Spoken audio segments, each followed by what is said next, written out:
And at first I was like, I don't think this is something I can do or would want to do. Like, I can help behind the scenes.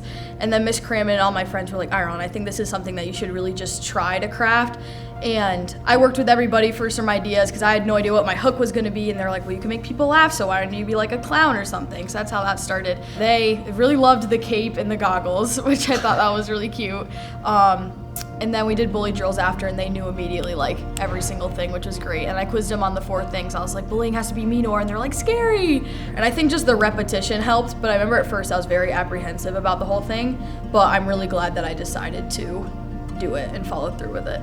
There's a common misconception that younger kids can't understand things, or the adult things, or some of these things, but it's not that. Younger kids understand more than most. If you teach a kid a different language when they're 5 or 6 versus when they're 16, 17, the younger kid's gonna be more fluent. It's all about consistency.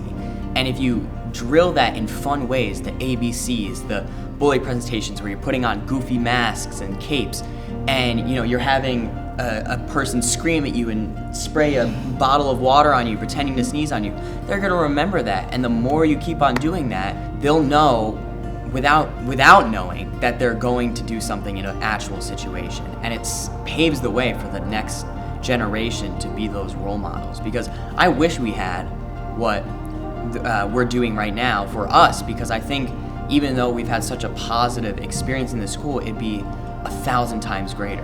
And the fact that we're doing this now, even though it won't be my generation that's going into this high school, it's gonna be a much better place here because you set that precedent early. And they'll know to take a person away in the first 10 seconds. But they won't even think about that presentation. That's just what they've been taught to do, so they'll do it. And it's been normalized by the older kids that they used to look up to.